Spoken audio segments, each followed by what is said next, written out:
Hello and hi, welcome back to Nobody Asked Though, where we are working our way through Nicole Kessinger's first interview, analysing her language using statement analysis to extract more information than what she was wanting or meaning to share. So if you're interested in statement analysis, deception detection, that sort of thing, or if you're just interested in the Chris Watts case and Nicole Kessinger and you think there's something more to it, then this is definitely the channel for you right now. We're going to pick up where we left off from the last video. I'll just quickly read through what we went through last time because it all does sort of follow on from everything else. She just talks a lot of nonsense, so sometimes we have to zoom back out to get the entire picture, the bigger picture, the context of what she's talking about, and then zoom back in so we can break down what she's saying sentence by sentence, word by word, but we don't forget the greater context that's all going on, because context in statement analysis is very, very important. Okay, so the last video was the back and forth. Chris and Kevin, she's just gone through her big block of nonsense, her thick, muddy, weedy block of nonsense, okay? About how he was an introvert, but he wasn't an introvert, but he was more outgoing with her, and most everyone he didn't really feel the need to talk to except for her, and including his family and all of that nonsense, okay? Kevin interrupts, or he's not so much interrupting here, and I do understand where he's coming from, because I think he's trying to paraphrase to make sure that he's understanding what she's saying, because she talks so much nonsense and it's very confusing. It's hard to follow, right? Especially in real time at conversational speed, right? We're breaking this down slowly, so it's easier to see where the inconsistencies are, where the contradictions are, and where things don't seem to fit or sound right. At speaking speed, at conversational speed, some of those things stand out, but most of them sort of just wash over you, and it's hard to pick up at the time. And I think this is her tactic, and this is what she's gotten good at throughout her life, allegedly, in my opinion. And that's what she does. She confuses people into just giving up, throwing their hands in the air and just going, okay, I'll just drop it, because there's no point arguing with someone like this. She reminds me a lot of Amber Heard, and I do want to cover Amber Heard later, but this is going to take a while to get through Nicole Kessinger. I want to cover Chris as well, some of their friends maybe, because this case is still potentially not finished, right? But anyway, so she's going on about how he's an introvert, and let me find what Kevin says here. Okay. Really relaxed, like all the time. He was never really like worked up about anything, which of course we don't believe because she's talked us out of that. Kevin, mellow. Nicole, chilled. Kevin, easygoing guy. Nicole, very much. Kevin, okay. And he was that way with you. Did he ever have any kind of, did you guys ever have any arguments? I mean, Nicole, no. Kevin, pretty short relationship, no arguments during that time. Nicole, no. Kevin, did he ever lose his temper at any time? Nicole, never. Kevin, you guys never had a yelling match? Nicole, no. Kevin, so you never saw him upset or mad? This is where we're up to now, and we're going into a fresh block. We're going into another block, okay? Now, there is some blue, which is the highest sensitivity in here, okay? So I think once we finish this topic, I do want to I want to revisit just this little section, because there's quite a lot of blue here, which means it's really sensitive. Now, what was I thinking today? I was thinking about this today. I was listening to the last video I uploaded, which is not the last video I recorded, but it's the last video I've uploaded, which I think is part 25. I think it's part 25. Now,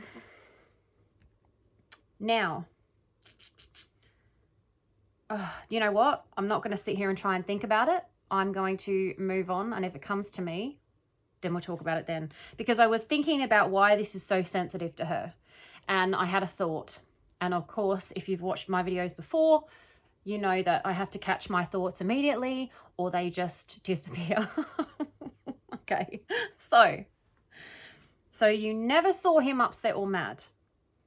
Nicole, I'm going to read through this whole entire block, and then we're going to break it down sentence by sentence, and then we're going to break it down word by word, okay? Nicole, no. Perfect, complete, concise, confident answer. Perfect answer if the answer is no, if that is the truth, okay? But it's not. So, she continues. And there was a couple times we had some disagreements on things that as we like further progress into the story, you know, but it was never like, I am very calm when I talk to people. It's like extremely rational when I handle situations that there's a disagreement in, and he always was the exact same way, like always. Like I never stressed anything. I think one thing that actually kind of drew me to him was the fact that he was like very open with communicating with me if there were like any differences on how we saw things, or just like open-minded about things. It was actually, I personally thought it was kind of unique, because usually most of the men that I've ever met are typically very closed off, and I didn't get that from him. Sorry, I didn't get that from him, which is the vocal fry. I've made a note of it. At all. And I've wrote there super fry. But it was always like kind, very kind. Okay, so now in statement analysis, we purely go by the language, by the words that the subject chooses. We don't worry about, they're going crazy. We don't worry about other behavioral analysis, other behavioral indicators, like vocal fry, like tone, like stuff like that. But I have made a note of it here because this isn't just purely strictly an analysis on this channel. We are having discussions and sharing personal opinions and thoughts and things like that. So it's not part of the analysis, and I always make that clear. I hope it does come across when it is analysis purely from the language, and when it is a thought, something that I believe, an opinion that I have. Sometimes that's from the language, but it's not present enough where I can say, here is where it's represented in the language, but it's more of an overall sort of feeling that I'm getting from it, that I'm picking up on from the context, and from expected versus unexpected, from putting myself into the context of the statement, of the situation, of the subject, that sort of thing. So I hope I do make that clear when it is strictly analysis and when it's not. And if I don't, then who cares? Because nobody cares, really. We're all just doing this for a bit of fun and enjoyment. And if we can help and make a difference in this case to someone who it matters to, then so be it, okay? But everything I say in these videos is all my opinion. It is all alleged. Anyone that is not judicially guilty is judicially innocent, okay? And I'm not saying otherwise. So, okay, so I've started over here. When I'm doing the written analysis, she is so draining that when I'm doing an analysis section, I can only do that for so long until she turns my brain into complete mush, and I can't focus anymore. I don't even know what words are or what they mean any longer. And I have to take a break, so I'll start transcribing. And then when I've had a bit of a break, just transcribing, because it's just listening and writing, right? There's no real thought process going into it. So it gives my brain a break. Then I go back to the analysis. Okay, so it's a little bit jumbled up here, but I highlight the transcript so I know where it is, and then I've got a different color for the sentences that I'm analyzing, but it is also all over the place here. Right, so back a little bit, back a little bit, back a little bit, one more page. Okay, and there was a couple of times we had some disagreements on things. I don't know what's just happened to my throat literally just right now, but hopefully it doesn't continue. So I'm sorry. I'm sorry for that. Right, so and. So it's no. We never had, what was the question from Kevin? Just going to have to flip back here. I might put a little note there so I know where it is and I don't have to keep flipping. I can just go straight back to it. You guys never had a yelling. Oh, no, sorry. So you never saw him upset or mad. So you never saw him upset or mad. No. And so, and there was a couple of times we had some disagreements on things. There's no but there. So she's not refuting the no. So she's not contradicting herself, right? She is, but she's not, because in her subjective dictionary, they didn't have arguments, remember?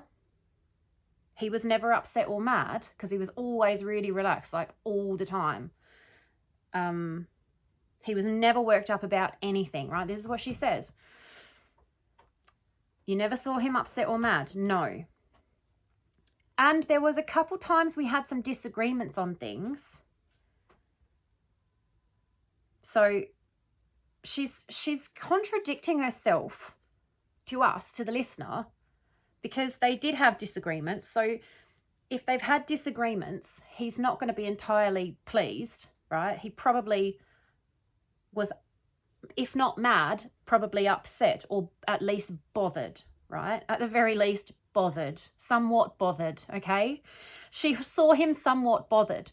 So because Kevin has introduced the language upset or mad, so you never saw him upset, you never had a yelling match, right? So all of this stuff is building, it's building an idea that there was an escalation and that Chris lost his temper, all right?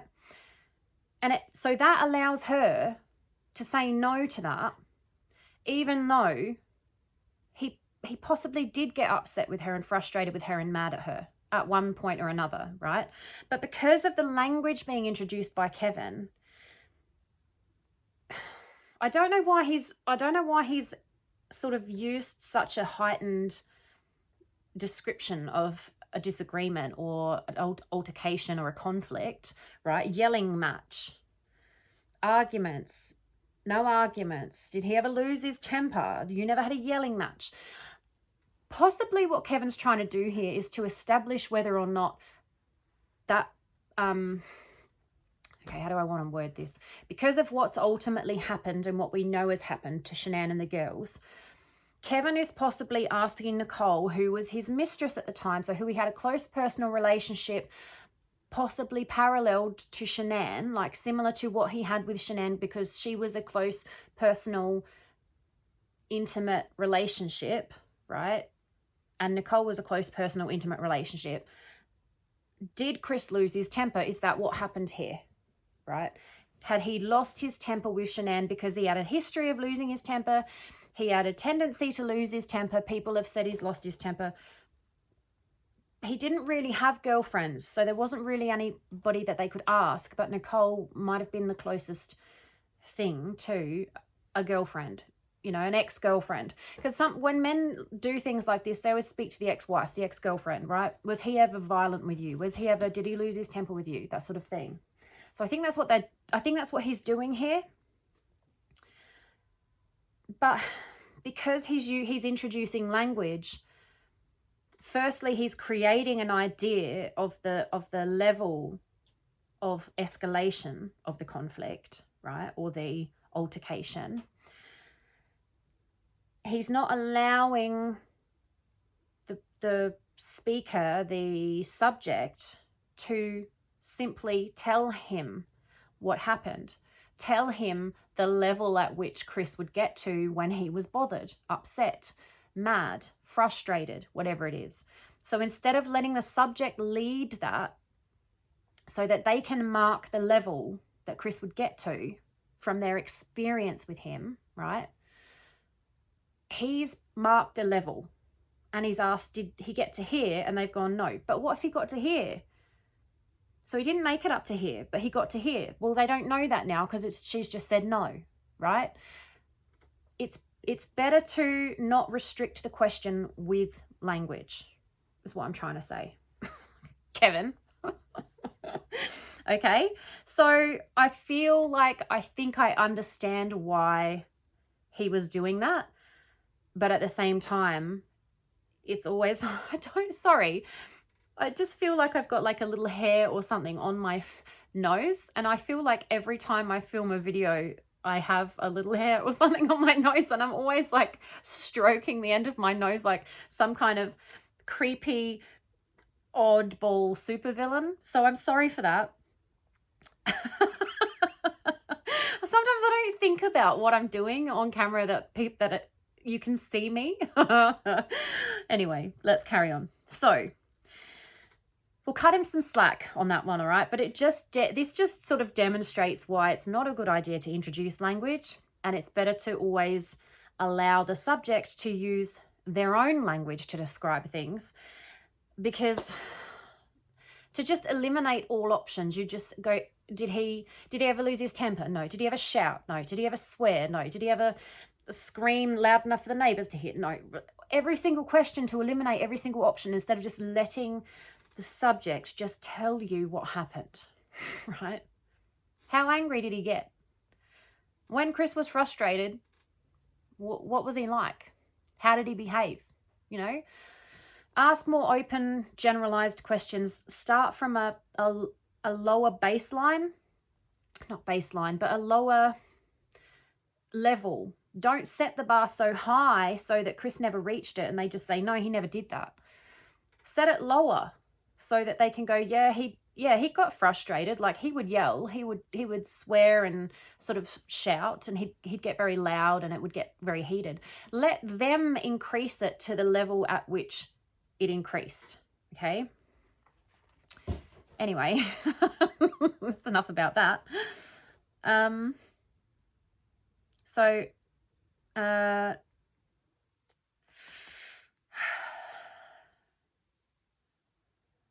Yeah.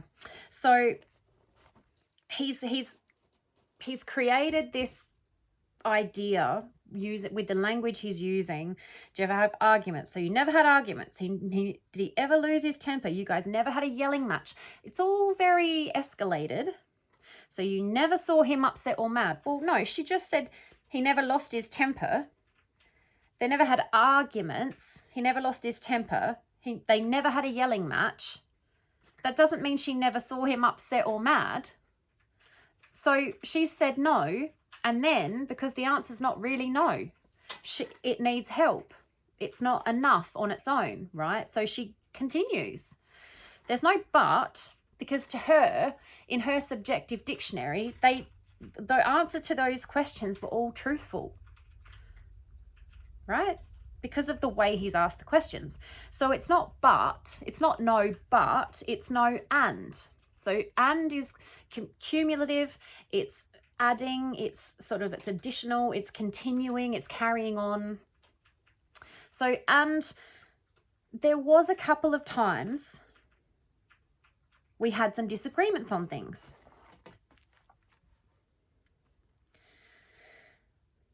So let me read through the analysis I have. I don't have that much written, so we'll see what's there and we'll see what comes out.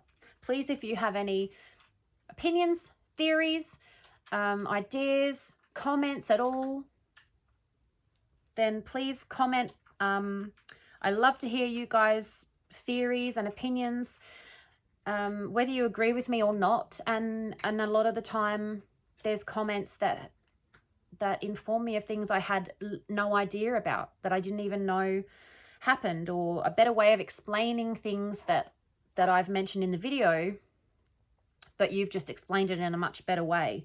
So I really enjoy your comments. Thank you very much.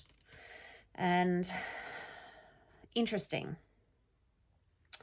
She doesn't want to say but, right? So she doesn't want, yeah, so it's not but, which refutes everything. It's and.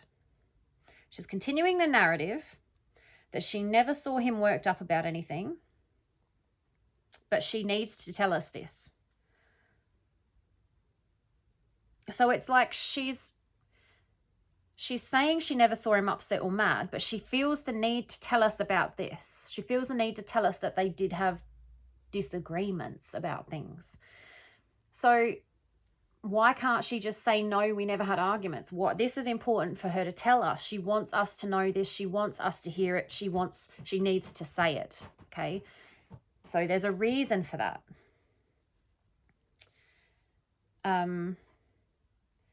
This is a good example of why the interviewer should not ask questions and leave the subject to use their own words, which I just went through. She was able to say no to basically the same question a number of times because of the language used. But with this language of see him mad or upset, she can't just say no here. Maybe it's because of one of those words.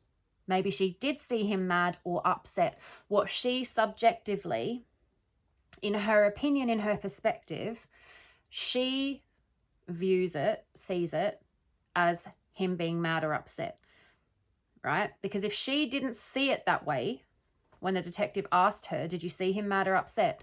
If in her own mind, in her opinion, in her subjective dictionary, if what she saw wasn't represented by either of those words, she would just say no, like she did to arguments, because her subjective dictionary, what they had was represented by the word disagreements, not by the word arguments, okay?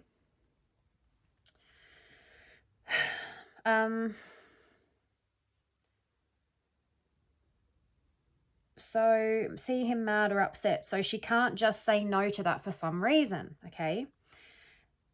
But there's no but, it's and, all right? So there's something about that that's not quite a no for her, okay? So she's able to say no, but she's not able to say just no, simply no. There's a, what do you call it, a caveat. There's a qualifier, okay? There's a condition, right? It's a conditional no. No, I never saw him upset or mad. We had disagreements though, you know. So for some reason, she needs to tell us this. So there was a couple of times, singular then plural. Okay, so there was a couple of times, not there were a couple of times, all right? So she's confusing her language here. Instead of it being plural, it's singular and plural. So instead of it just being singular or just being plural, she's mixed it up. So there was a couple of times instead of there were a couple of times. Or there was an incident of, right? One. There were a couple of times that we had disagreements. So is she trying? I think that this is her minimizing it. I think that they argued often. No. I want to change that. Strike that from the record, please. I want to change that phrasing. I believe, and this, my opinion is coming from the language, but I'm not saying this as part of the analysis yet. I think it will be later on because there'll be more supporting language. But at this stage, and I think it's because I've listened to the whole interview many times. I've listened to Chris's interrogations, so I know more information than what is purely in this language so far. I think that's why I have this opinion, okay? I believe they bickered frequently or often, okay? Bickered. Do you know what I mean by bickered? I think we've all had a relationship or known someone that we know what bickering is, okay? It's not arguing, right? It's not arguing. I mean, well, that depends on your subjective dictionary, doesn't it? Perhaps it is arguing. To some people, it is arguing. To some people, it's not. But I think bickering is a more of a lesser degree of arguing, okay? Disagreeing, but you can have a disagreement and it's not in any way a conflict. You can have a disagreement with someone and there's no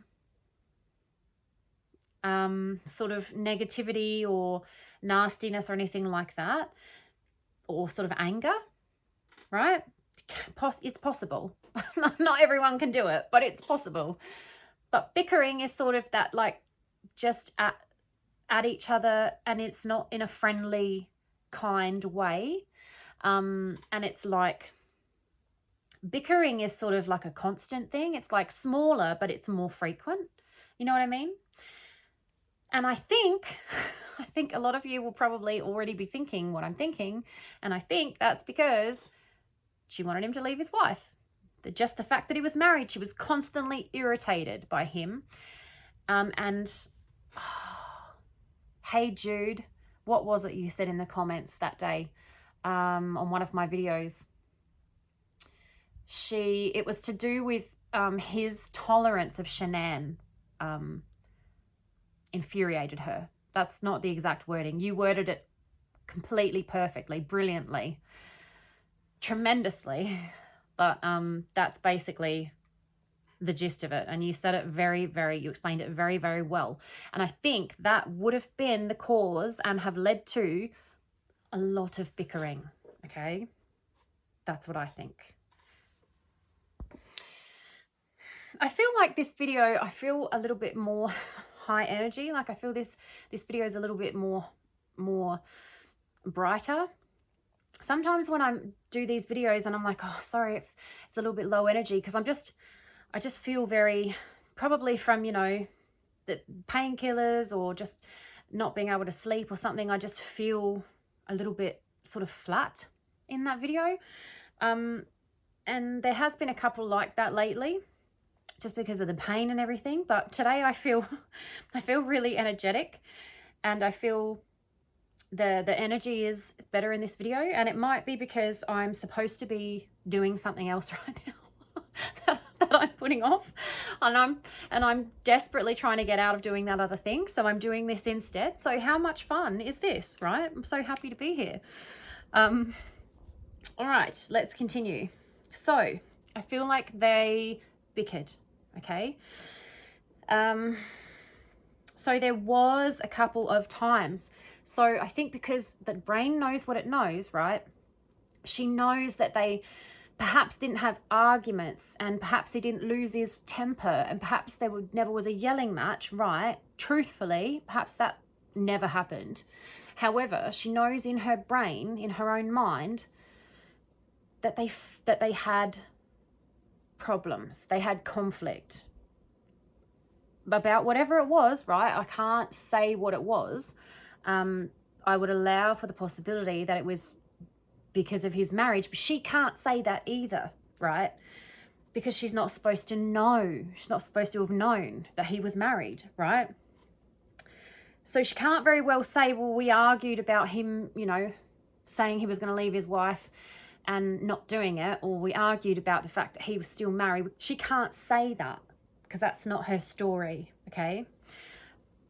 But this language indicates that she knew there was something more, and she's trying to minimize it, right? She's trying to minimize it. So that's why the was came out instead of were, because was is singular. So it makes it sound like it happened less, okay? This is my opinion. I believe I would allow for that possibility, and moving forward in the language, it may support that. All right, so we can say, okay, the language indicates that this is likely the reason why, okay? So there was a couple of times, A couple of times. So time is there in her language again, right? Reference to time. I'm so sick of writing this on the side of all of my notes. But she says it all the time. All the time. Oh, a couple of times. I just write times. Yikes. Okay. So there was so. It's not a good sign. Oh no, I wrote so. She said and I didn't have quotations there, so I should have realized I wasn't quoting what she said exactly. But never mind, let's move on. So there was a couple of times. We, okay. Singular then plural, unusual or odd phrasing. It's like her brain is fighting with itself, trying to make it sound like less, which I just said. Trying to minimize, but then leakage is exposing the truth. So she's trying to consciously and intentionally make it sound like less than it was. So she uses a singular term rather than plural, but it doesn't flow because couple of times is plural. So it's mismatched. So she gives herself away, okay? This is the problem with trying to self-edit and censor your own language. The speed of transmission is difficult to edit without slowing it down and interrupting it. So when you try and do it very quickly, because when people slow it down, it sounds like they're editing. It sounds like they're thinking, treading very carefully, choosing their words very carefully, right? So to continue to speak at a speed where it sounds like it's just the truth tumbling out, it's just natural, she's mismatched something because she's trying to edit, but it's too hard to catch it that quick, right? The brain, the speed of transmission is too fast. So she's not done a bad job there because she didn't stutter or anything, but I can see what she's trying to do, but it just, her language has given her away, right? Because that's what language does, okay? And it's because of the speed of transmission. It doesn't sound right. We had some disagreements.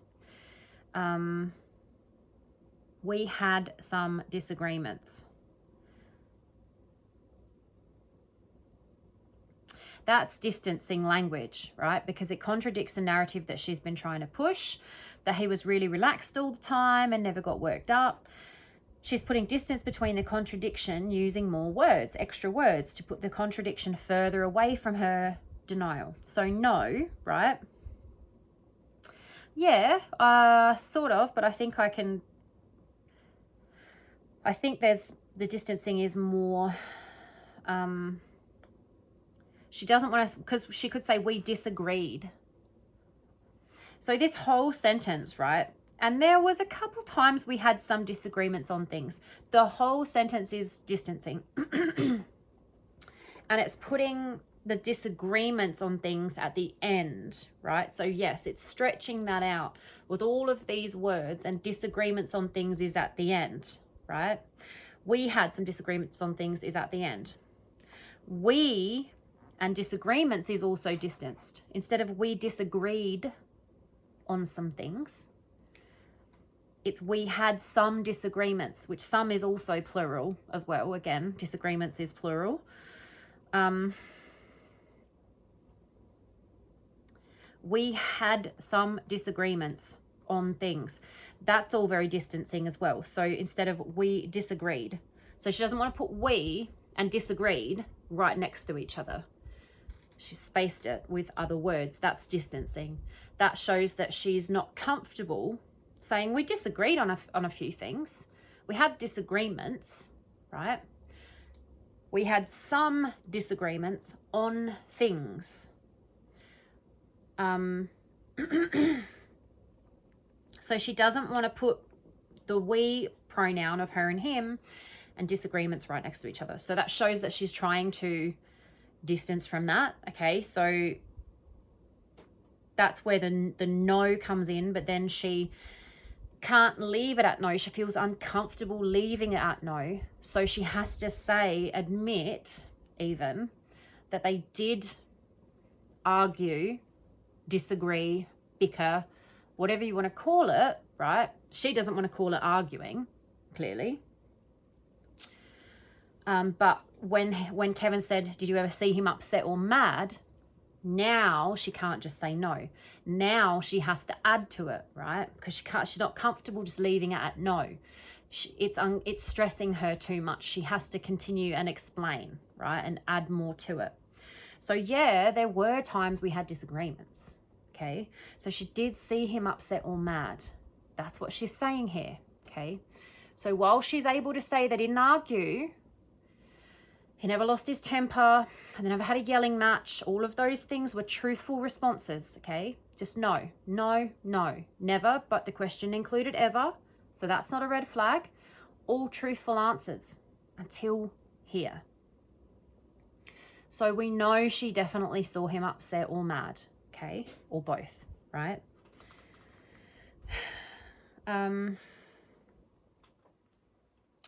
So she is distancing. She's not comfortable. She doesn't want to admit it because she said no, but she has to admit it, right? She can't leave it. Now, why can't she leave it? Is it because it was a straight out lie with just no? And that makes the brain very uncomfortable. It's difficult to just blatantly lie like that. Is that why she had to follow it up, because she couldn't leave it like that? She didn't feel comfortable? Or is it because, right, zoom back out, look at the context. I better write down my thought before I go off on a tangent and go, can't remember it. Okay, all right. Now if I get lost, I've got a marker here to come back to. It's like tying a ribbon around a tree or something as I'm walking through the forest on a trail. All right, I won't get lost now. So, is it because if we zoom back out, right, why is she here? Okay, the greater context, let's have a look at it. She's here because of what happened, what Chris did, or alone or possibly not alone. She's there because she was involved with him. So she's not a suspect at the moment. She's being interviewed as a witness, right? Potentially, she could be stressed because she knows more than she's saying, all right? And if she does know more than she's saying, if he didn't do it alone, let's say, and she knows more than what she's saying, and she doesn't want us to know what she knows, is she not able to say no to that? Because remember, all the other answers were truthful answers. So that could be subjective dictionary or the language used in the questions, right?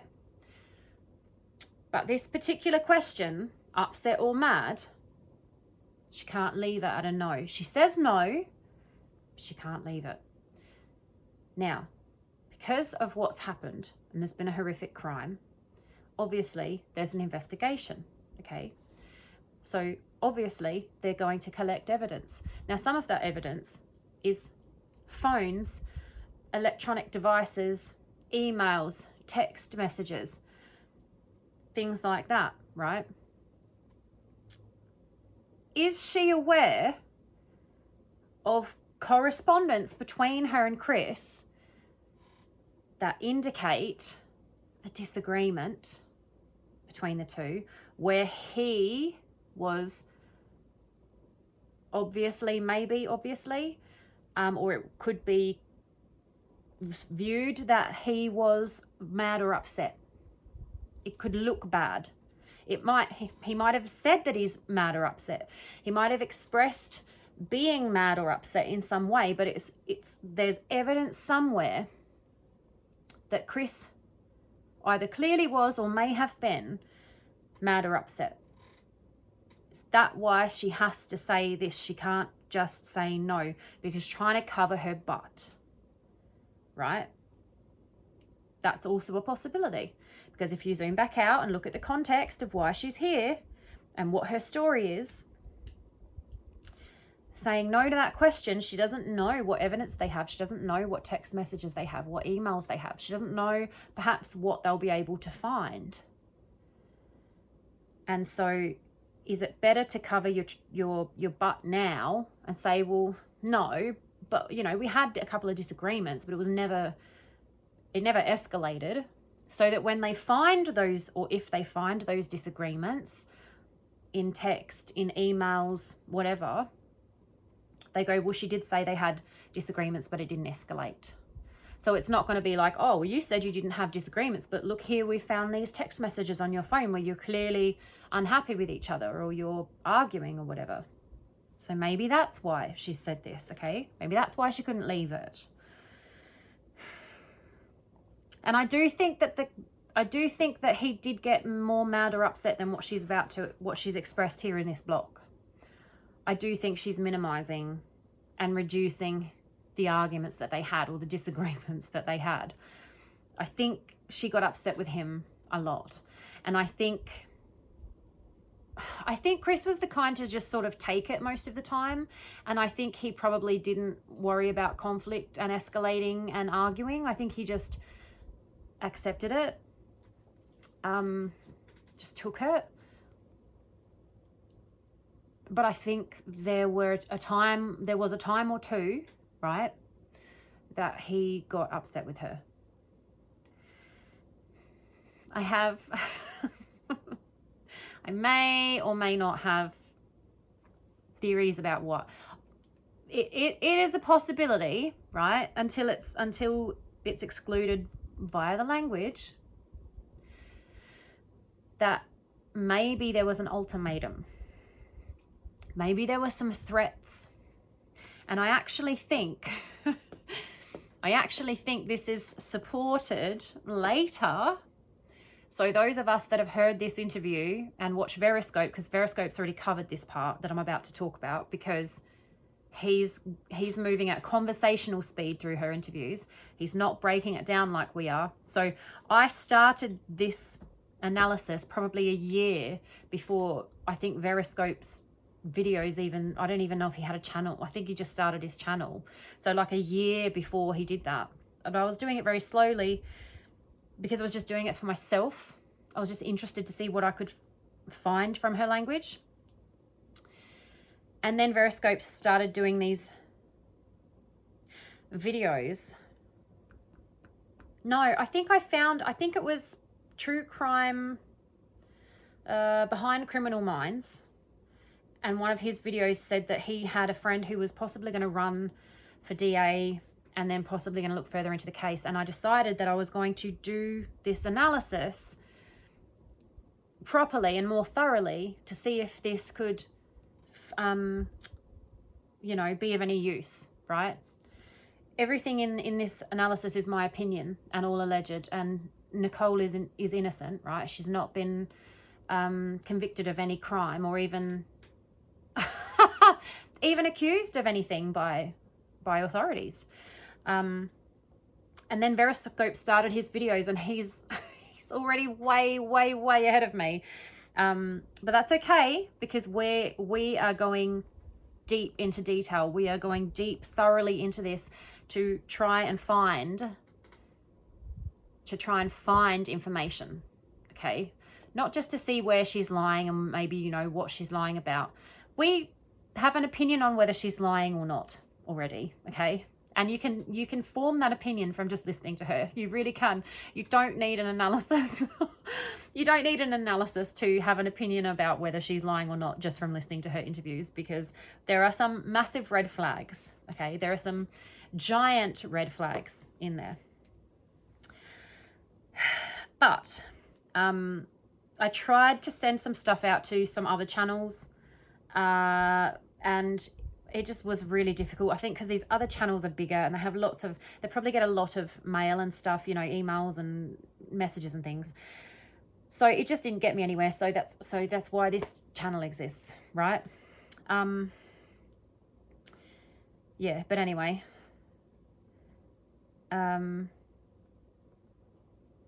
you know what? I've lost myself in the woods again. I've lost myself in the woods. Whatever. Let's move on. Okay. So oh, that's right. Veriscope is way ahead of me. So I've already heard him cover this part in his video, right? Did you see the deer in headlights? And then, oh, there it is. Oh, there it is. I swear, this brain sometimes. At least I find the thought again, though. At least it comes back sometimes, right? It's not gone forever.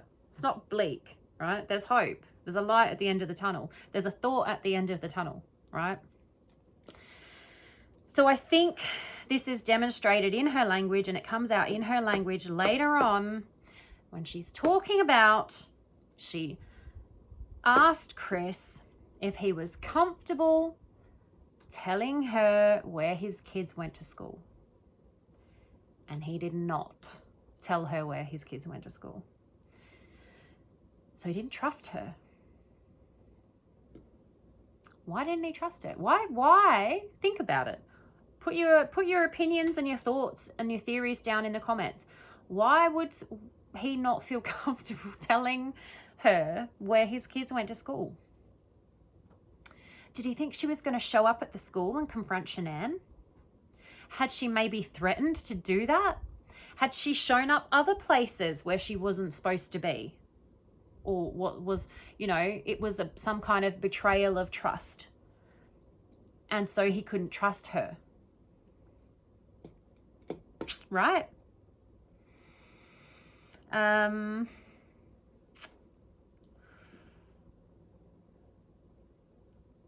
So yeah, she's putting distance between them having disagreed. I can't remember how I got onto that bit about him not trusting her from here. God, I just can't. I need to keep a separate notebook here to write things down. So like I did before, that worked. Didn't get lost there. Came back. This one, found the thought again of where I was going. I found the detour destination, but then I couldn't find my way back to the path that I'd come off of. Excellent. Wonderful. This is great for my reputation. It's not my analysis there's a problem with, it's my memory, right? Okay. Good grief. All right. So, this distancing language, it contradicts the narrative that she's been trying to push, that he was really relaxed all the time and they've got worked up. Okay, no, there was a couple of times we had some disagreements on things. Oh, yikes. No, I don't remember what I was talking about. That's really frustrating. Opinion, so they, as in they didn't agree on certain things rather than disagreements. On instead of about, odd phrase, or over. It's odd phrasing again. Right, okay.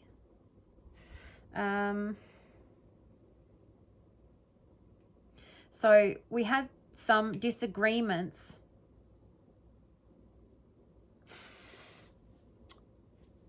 I don't know if we disagreed on things. On is probably not the word I would choose. We disagreed. No, maybe we disagreed on things. We disagreed about things. About is probably better. We disagreed over things. If you want to, put down in the comments what word you would use there. We disagreed on things. We disagreed about things. We disagreed over things. I don't know if on is that odd. We disagreed on things. I think we had disagreements is better, a better way of wording it. But I'm not sure if on is that odd there.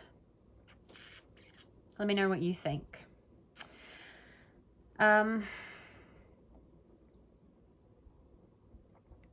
So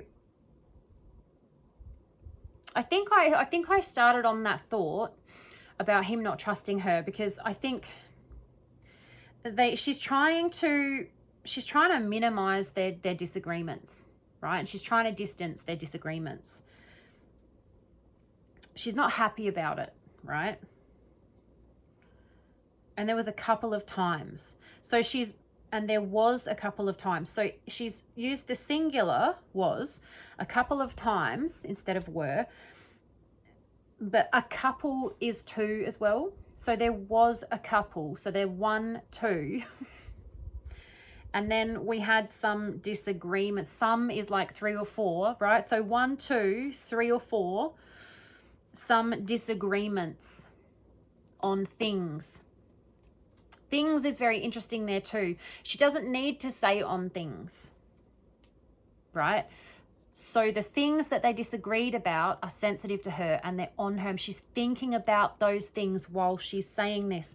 And I think those things were to do with his marriage and leaving his wife and whatnot. Oh yeah, that's what I was thinking. Were there some threats? And and that's when I went on to the Veriscope video about that section of her.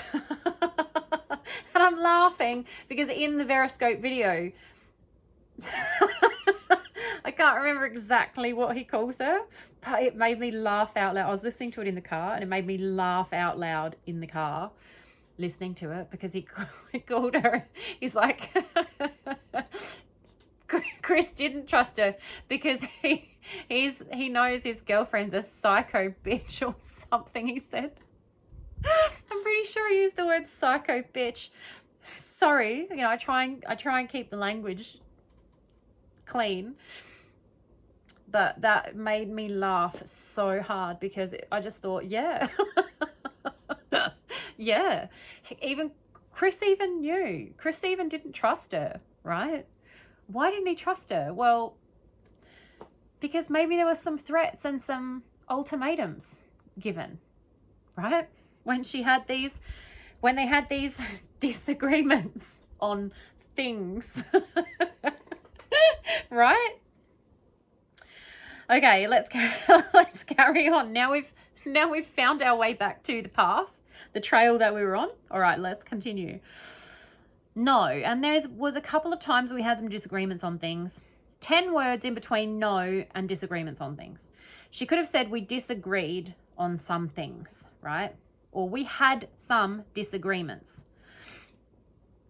And then explained or provided examples. Or we disagreed on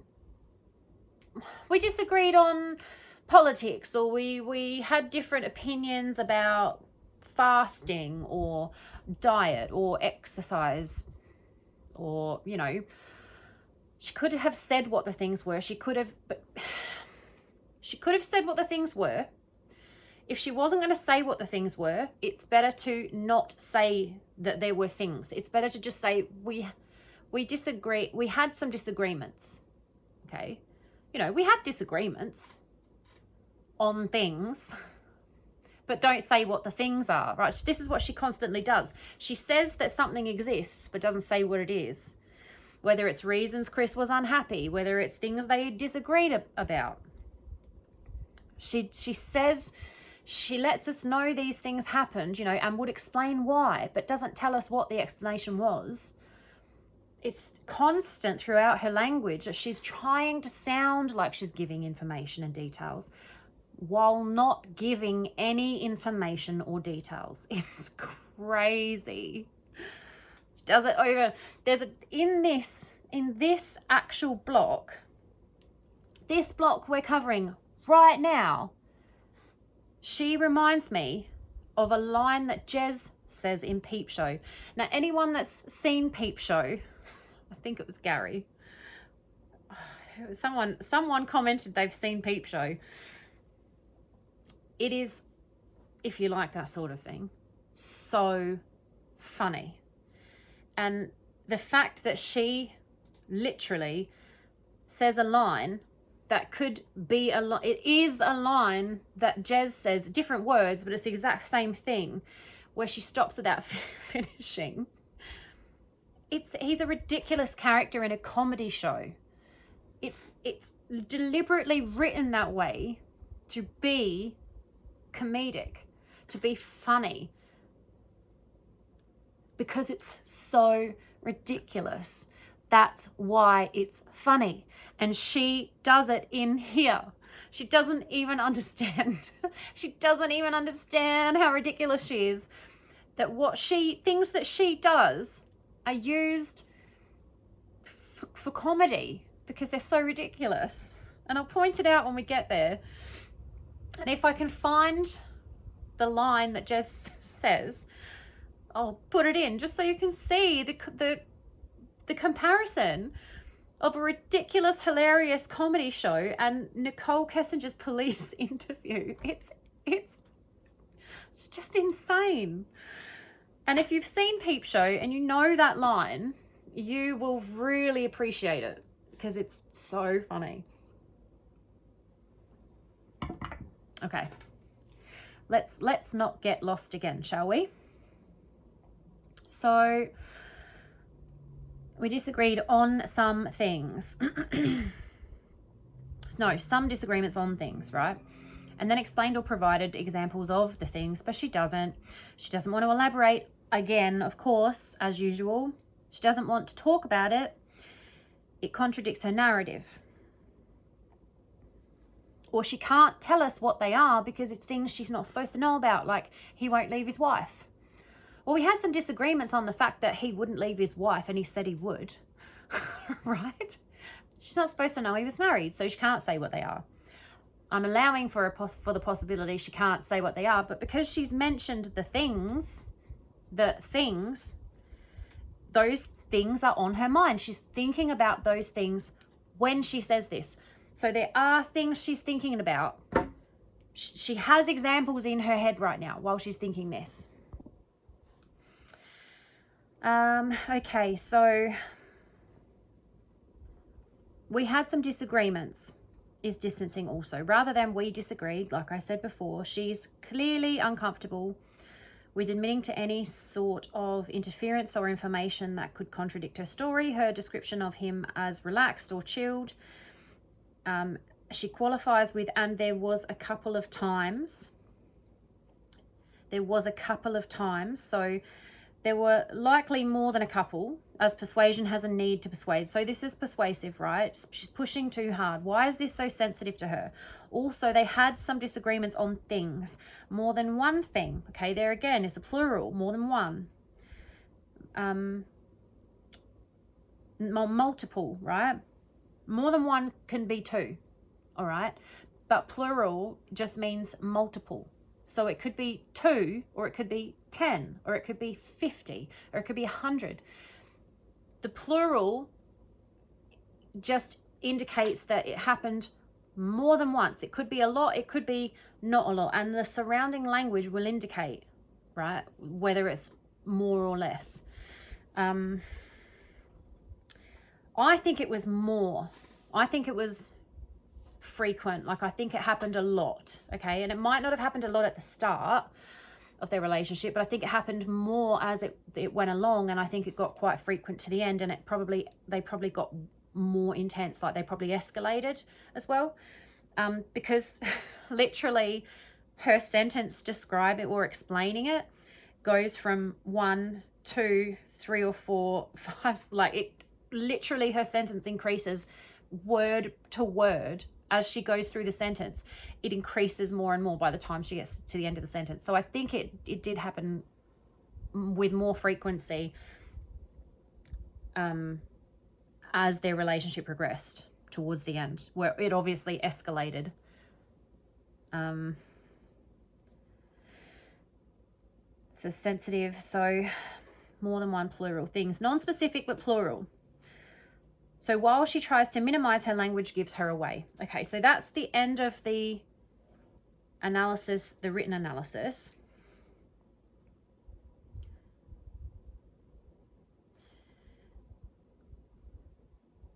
There was a couple of times so there's distancing there because she should have said, and we had some disagreements. The we should have been up here. She's distancing, pushing the we further away, and the disagreements obviously are separate from the we as well. They're not side by side. We disagreed, we had some disagreements. It's distancing. on things. Like I said before, she's thinking about the things. They're on her mind while she's saying this. And she's choosing not to tell us what they are. Okay, which is telling. She doesn't want us, she wants us to know about them, but she doesn't want us to know what they are. Okay. Oh my gosh, it's the very next line. It's the very next line. That's Jez. Oh my gosh. Oh, I wish I could edit. I wish I could edit this clip in of Jez saying this. Okay, so do we want to cover anything else on that line? And there was a couple of times, so she doesn't even say of. There was a couple times we had some disagreements on things.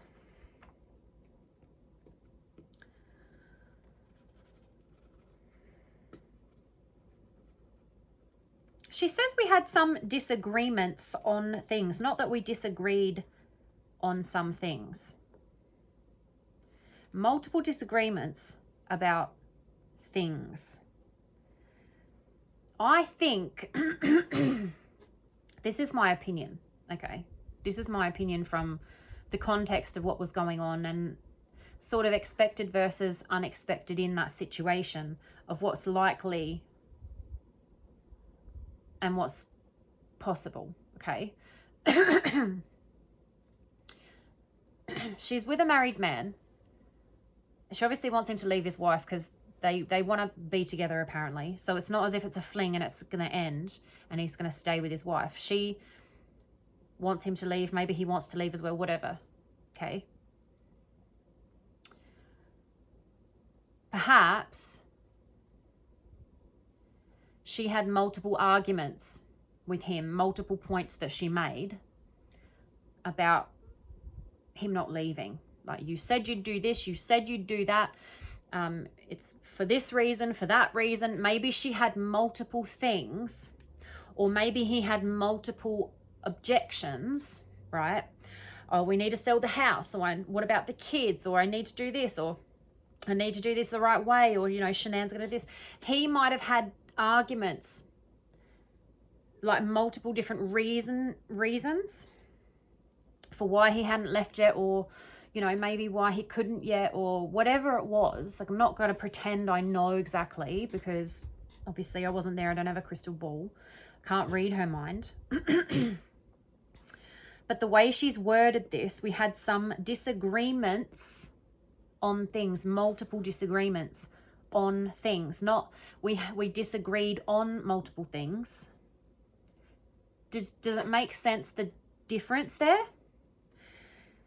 There's multiple disagreements on things. So I think she was maybe kitchen sinking the situation. You know, you're stringing me along. You're not, you know, lying to me. It's not fair on the kids.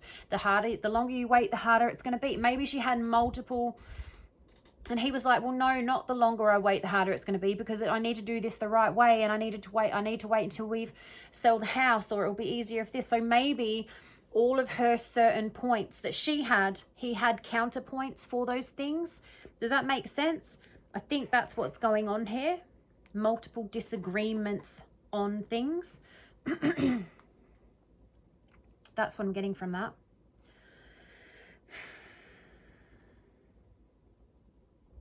She also doesn't say that we had some disagreements. She said there was a couple times we had some disagreements on things. She's trying to make it sound like there was only a couple of times that this happened. One of my lights is flickering. I can't figure out which one it is.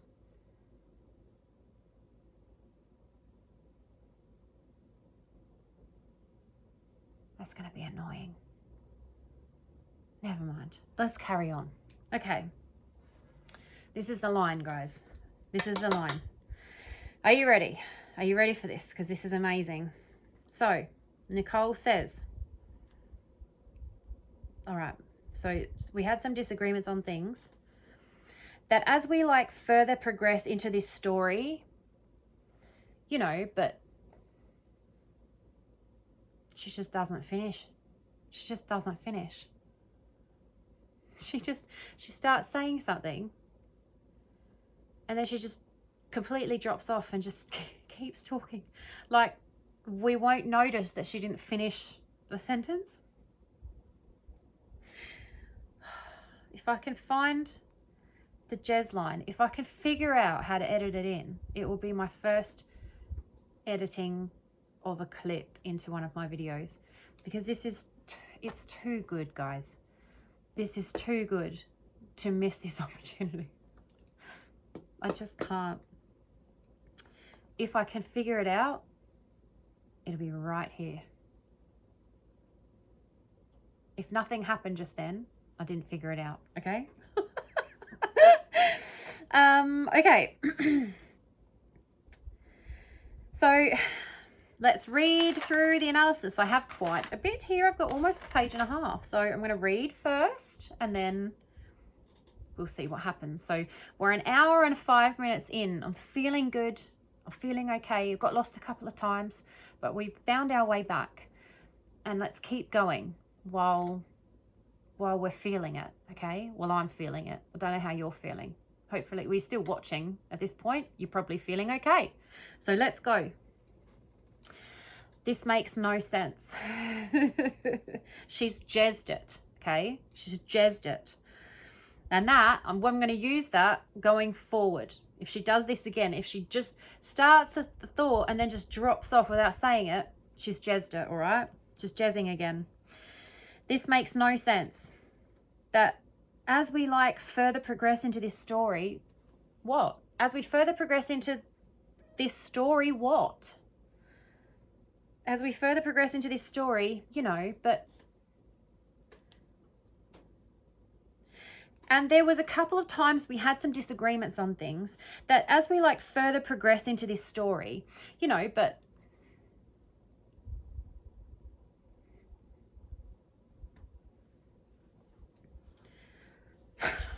Just can't. She doesn't even flinch. She just carries on. She just carries on. She's done this before. Oh, okay. Right, so who is we here, okay? We, just moments ago, referred to Nikki and Chris.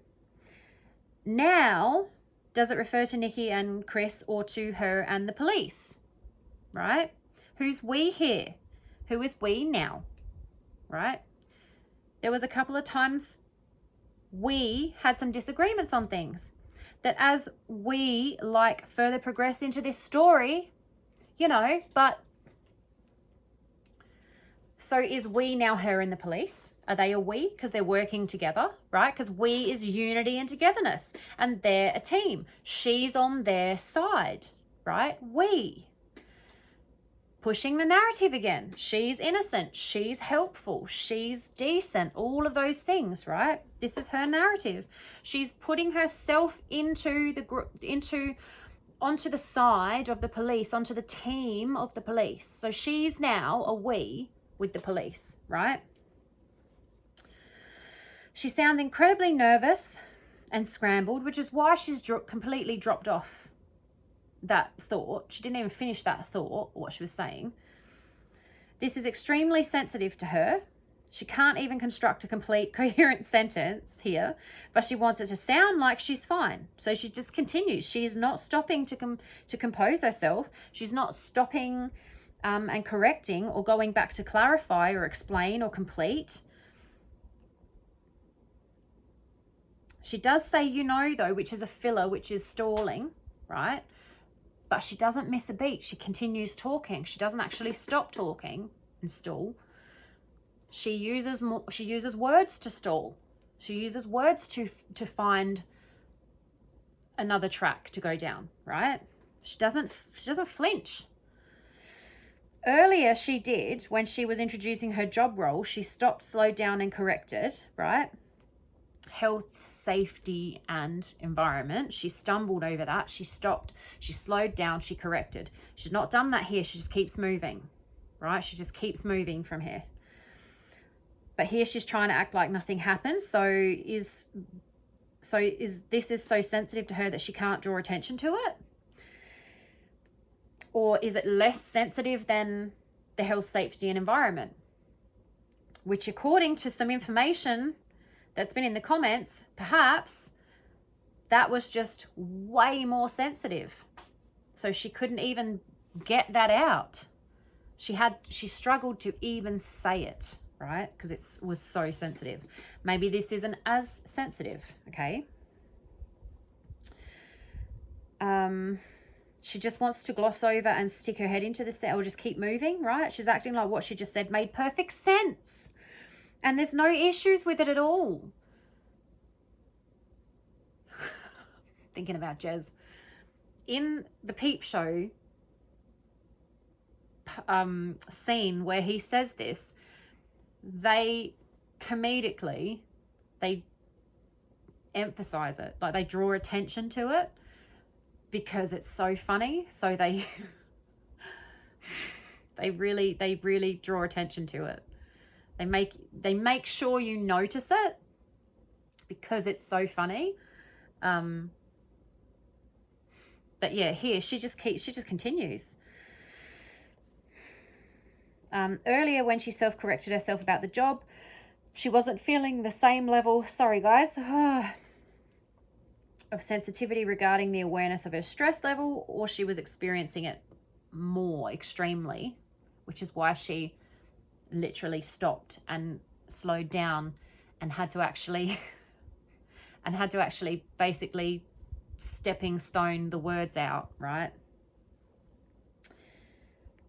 She laughed and acknowledged it, but maybe she had to because it was so obvious, because she literally tripped over and stumbled and couldn't continue. She couldn't get the words out, right? Here she was able to continue. So I feel like in this analysis here, I've said that I think she's moved quickly past it and continued talking because it was more stressful.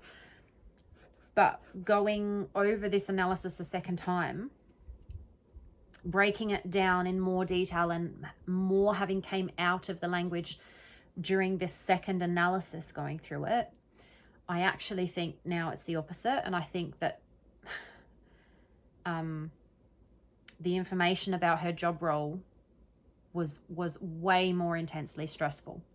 And that's why she couldn't get it out. She laughed because she acknowledged it. She laughed because she had to acknowledge it, because she literally couldn't get the words out.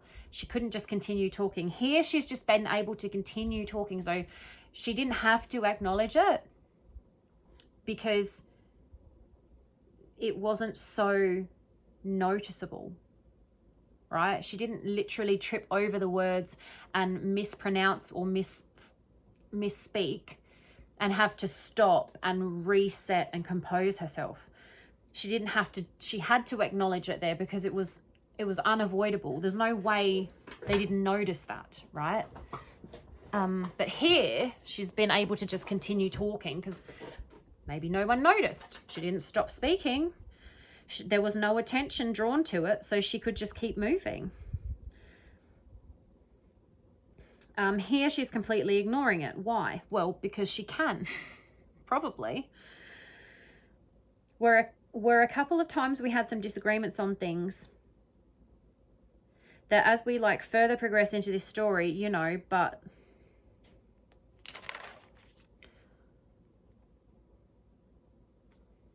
so I think the reason, I don't understand that sentence. I don't know if I'm not reading that correctly.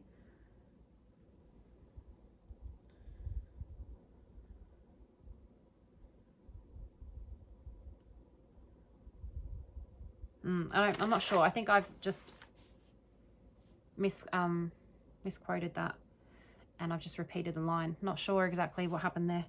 There's an arrow here. Oh, okay.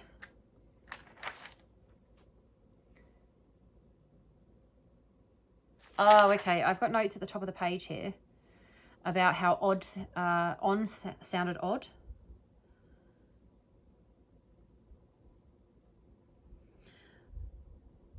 Oh, what on earth? What on earth has happened?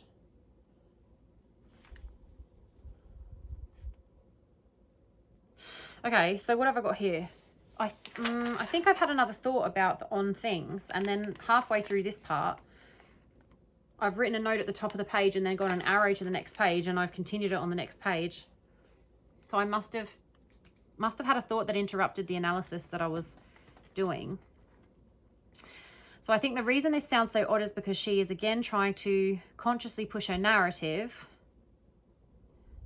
on things, right? Disagreements on things is what I'm referring to here.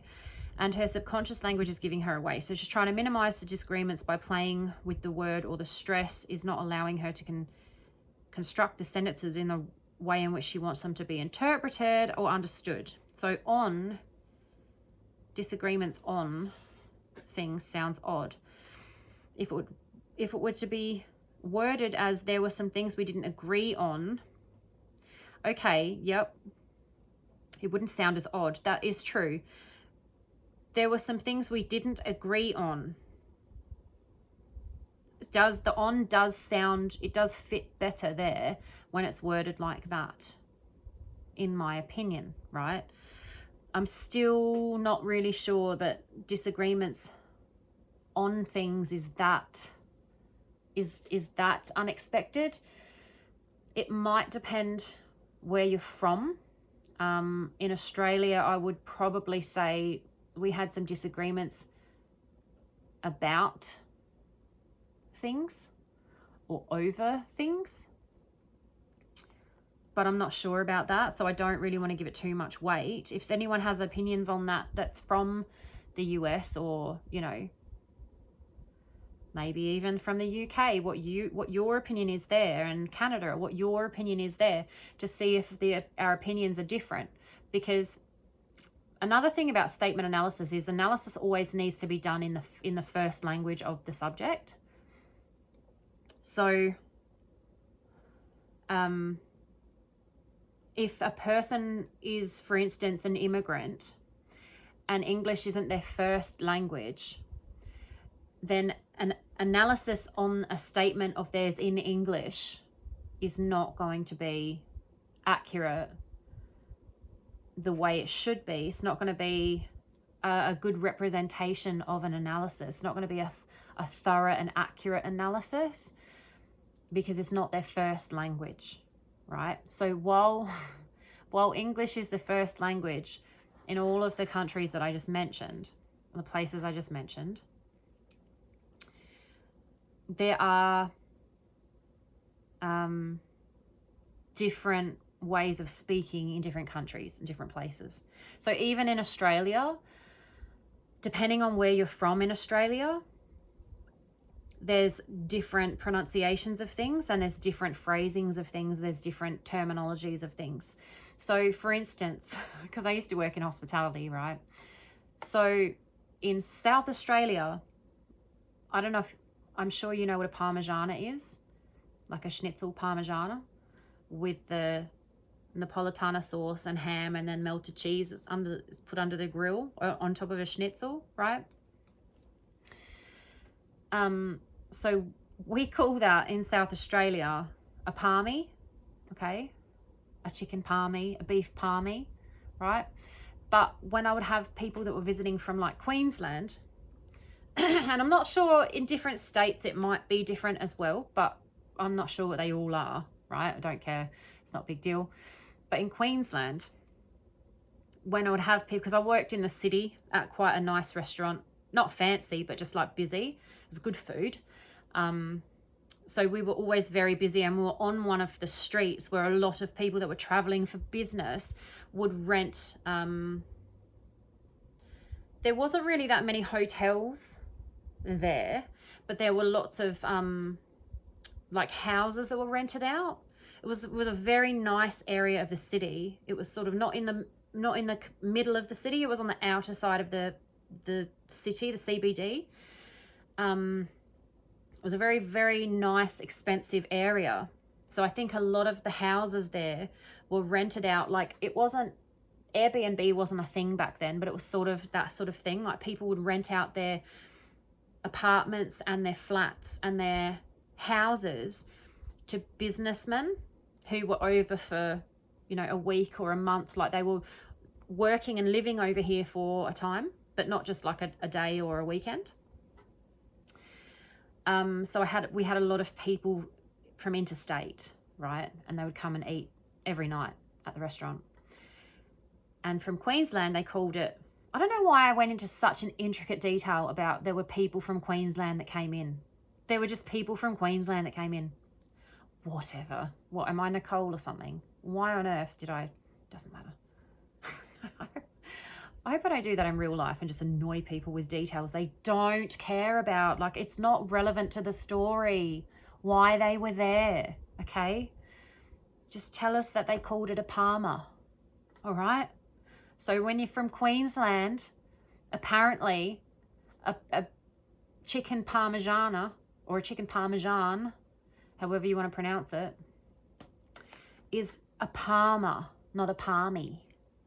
So there you go. You're welcome for all of that nonsense that I just didn't even need to tell you. Okay. So, it might just have to do with the phrasing that might be expected from wherever the subject lives or is from, okay, or grew up, or, you know. So let me know if it's different where you're from or what you think about it. Does it sound odd to you, right? But yeah, so we didn't agree on, does sound less odd. It's more expected to me, right, from where I live. But she uses the word disagreements, which would be more expected in the context of arguments. Yeah, I guess so. Because if they're more frequent, you'd think that they're... maybe not. Maybe not. I'm not sure. I'm not sure about that one.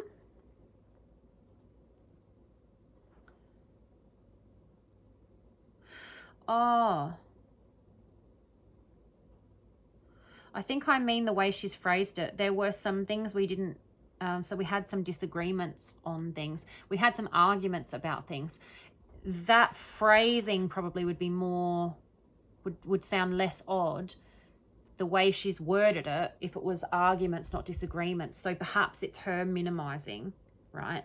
But she was easily able to say no to the language and the word arguments. So I'm not sure if that's her minimizing it from arguments.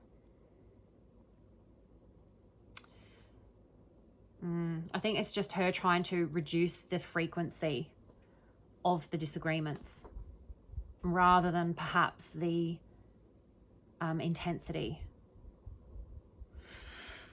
That's my thoughts on that now. So here I've said about or over, right? So things we have disagreements about or over, right? But maybe where she's from, that's not more expected. So she's trying to minimize disagreements to not agreeing. So differences of opinions. Yeah, maybe. But I think she's more trying to minimize the frequency. Right? Rather than the intensity. Let me know what you think in the comments. If you agree with that or not, what you think about do you think she's trying to minimize the intensity of the disagreements, or she's trying to minimize the frequency of the disagreements with that line? I think it's the frequency. The stress levels are getting in the way of her language. Another reason this can appear in language is because a subject has prepared or scripted or rehearsed a story, perhaps practiced it and memorized certain parts and areas and phrases or terms. But when under stress, it doesn't come out the way it was rehearsed, because when they rehearsed or memorized it, it was under different conditions. And obviously being asked questions and jumping around in the timeline and things like that can disrupt how you've memorized something in the order you've memorized it in. So, yeah, I don't know. I'm not sure I would give that so much weight. I've focused more here on that than I have on I think, are the things that are more important that I've picked up as we've gone through it the second time. But okay. So now I've gone back to the line I was working on. So I must have just had a thought about it while I was analysing this, and then I've gone back to it, right? Much like I do in the videos. But because it's written down, I don't get lost, do I?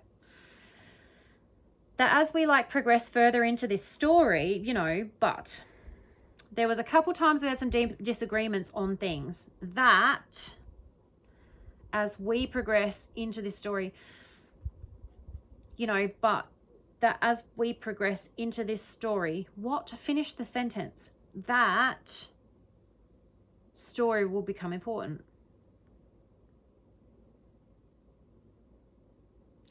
There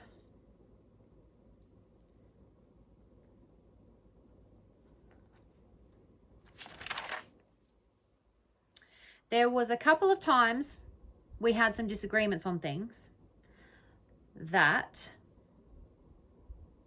as we like further progress into this story, you know. So is this her saying,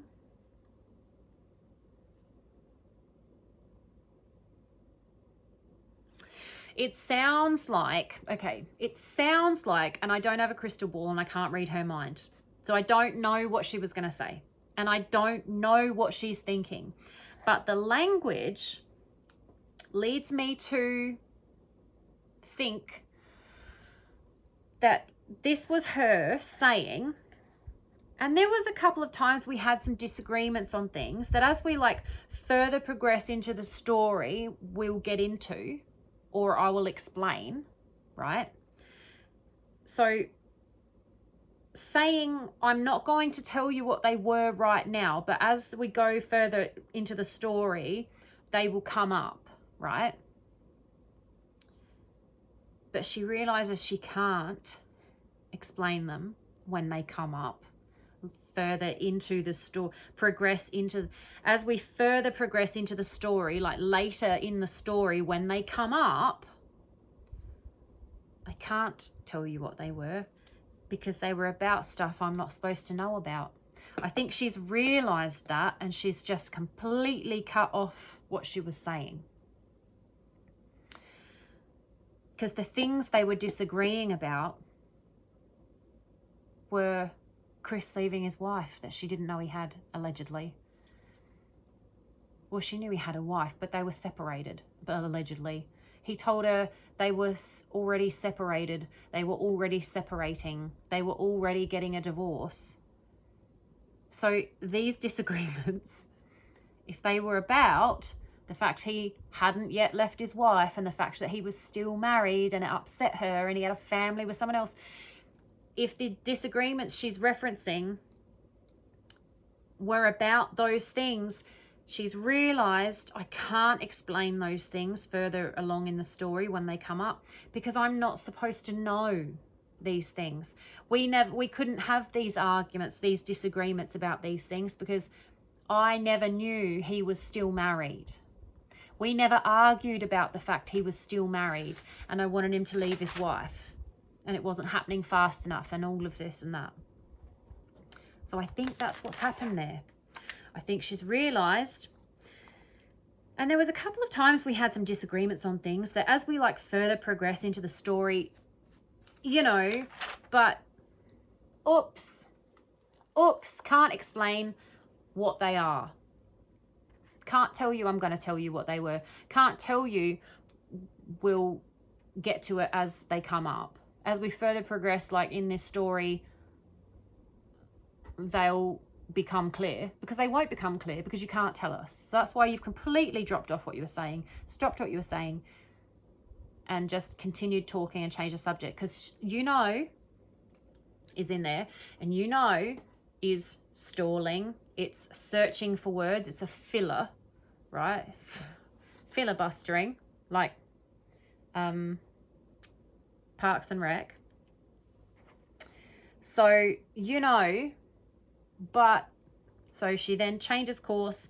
It was never like, I'm very calm when I talk to people. So she's corrected course, right? from what the arguments were about and not being able to explain them as they come up further along in the story. But it was never like, I'm very calm when I talk to people. So she's self-editing in this part. It's very sensitive, this area, right? And but refutes everything that came before it. So it's not and, that as we further progress into this story, you know, and it was never like, there's no and, it's but. She's cut that off.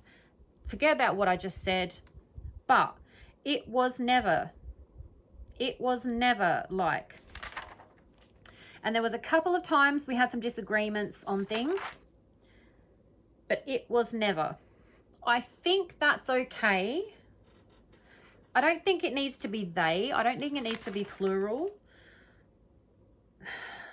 And there was a couple of times we had some disagreements on things, but it was never. It is sort of a broad, like a blanket of when they disagreed. Okay? Like when they disagreed, it was never.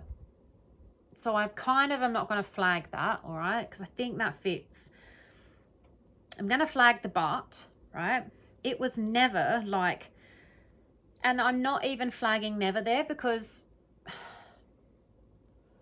it may be a little bit persuasive, right?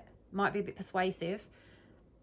But if she's speaking about the past and in the entirety of the past, the entirety of the time they knew each other, the entirety of the time when they had arguments, never just means in the entirety it didn't happen, okay? So never means not ever, okay? And if she's speaking about a specific time and it was never like, I don't know what that was.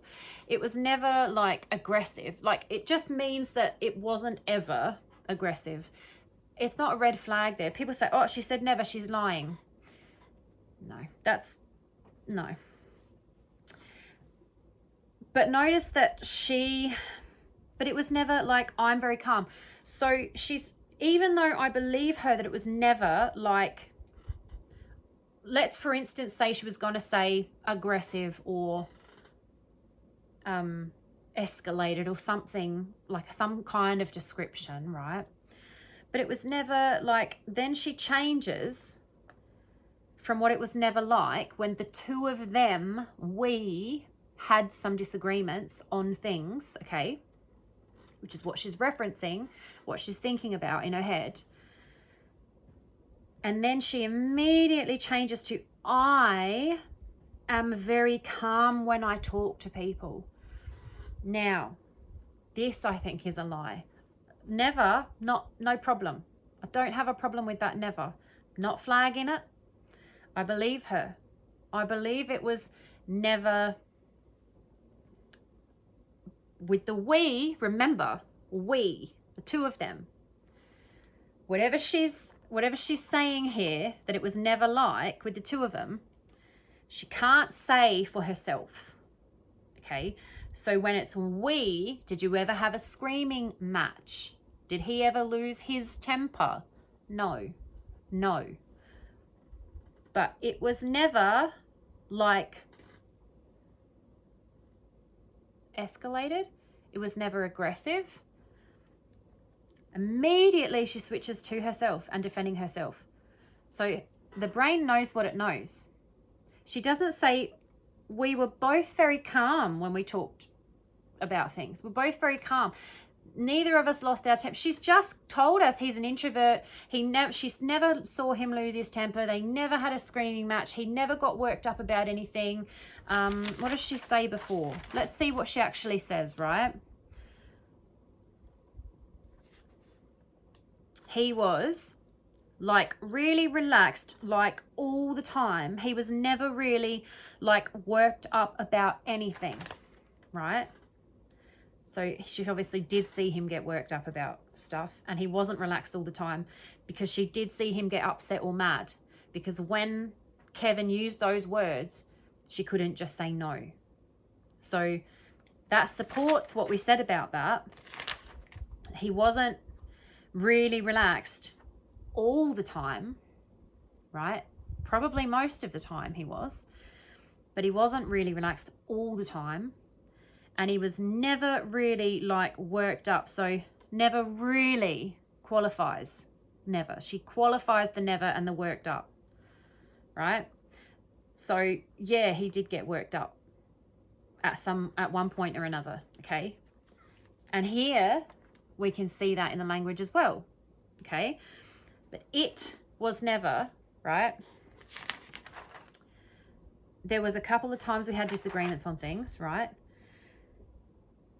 But it was never. Now, she said we disagreed on things a few times, but we never, or it was never, still probably works there, actually. So don't have a problem with, but it was never. Except for the but negating everything that came before it, right? It was never like. Now, like is losing confidence. Like is stalling. Like is lacking commitment, right? So, but it was never aggressive. No, she can't say that. But it was never like. And then she again doesn't say what it was never, right? She changes. She becomes defensive about herself. The focus changes to herself. Not the two of them as a we, but herself, and defending herself and convincing and persuading that she, very calm, okay? Very and really. One, persuasive, okay? Now, like I said before, with the very, okay, and with the really, one is just emphasizing, right? It's just, what's the word I'm looking for? Is it emphasizing? No, it's, my cat wants to come in. I'm going to think about this while I let him inside. It's kind of like, it's like adding emphasis, right? So it's kind of like stressing it a little bit, you know, like just adding emphasis, all right? So one is okay. There could be a reason for it. Like there's some kind of implication or thought that might refute it, or an accusation or an implication that's not the case, that the opposite might be the case, right? So it's sort of refuting it by sort of emphasizing it a little bit, okay? Refuting the opposite. Does that make sense? Peter explains it, I'm very happily married. The very might be because he is extremely happy.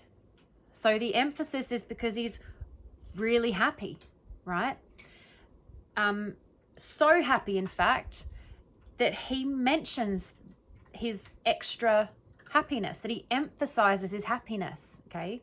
Because he's so happy, which is completely fine and truthful. There's no flag there, right? And other language will indicate which one it is, right?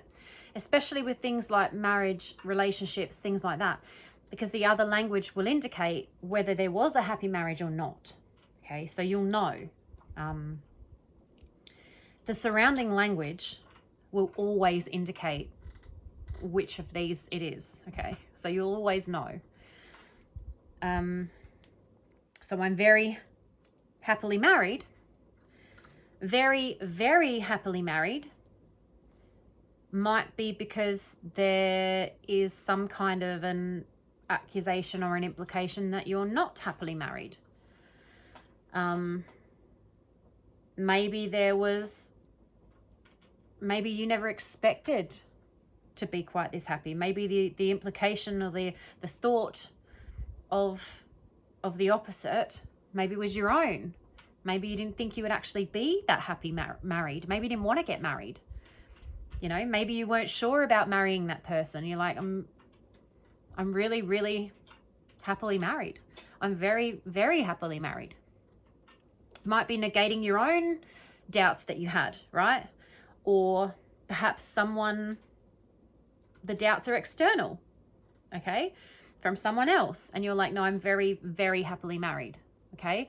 But it's sort of refuting something, right? The extra very implies that there's some kind of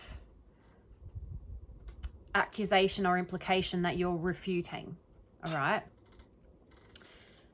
Any more than that and you're probably lying.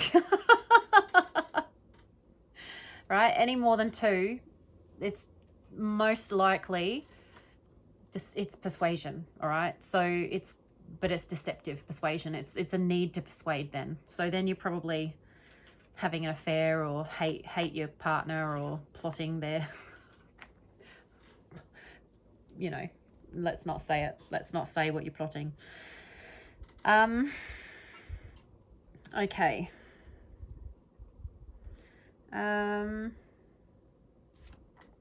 Where are we? Right, so she's like, I'm very calm when I talk to people. So it's persuasive, right? It's emphasizing how calm she is. When I talk to people, not when I'm disagreeing with Chris. She's not saying she didn't lose her temper here. She's not saying that, but she was never. She's not saying she was never, right? Because she can't. But it was never like aggressive or escalated, because I think she was aggressive and she did escalate it. I don't think he did. So it was never with the two of them. But she immediately needs to tell us that she is very calm when she talks to people.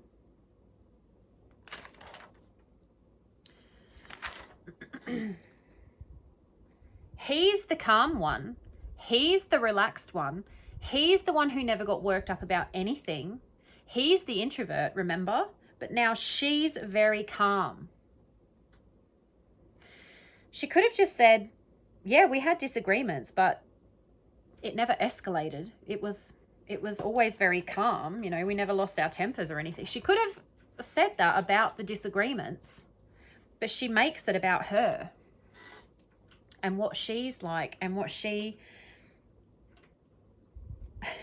like when she talks to people, not when she's having disagreements with people or with Chris. So, I mean, if you're talking to people, if you're talking to someone, what reason would you have to not be calm? If you're talking to someone, would you not be calm generally? Why would you not be calm? Why would you have to tell people? Why would you have to explain that you're very calm when you talk to people?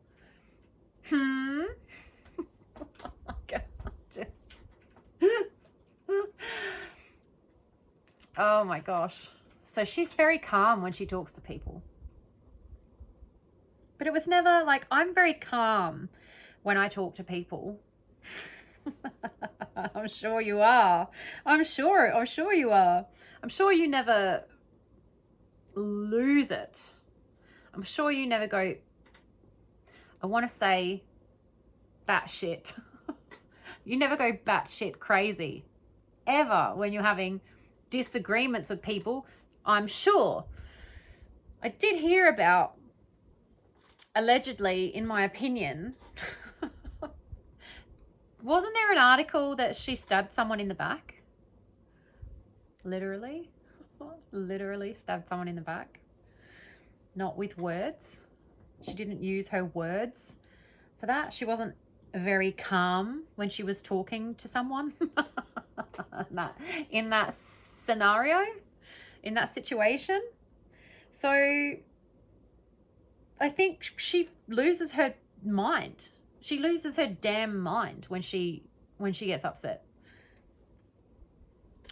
Sorry, that's what I think. Let's read through the analysis. But it was never. So if but refutes everything that comes before it, then what is she negating here? So she was minimizing their disagreements. So she refutes that here and continues to defend them. It was never. And not they were never, but it was never. Okay, so what is it?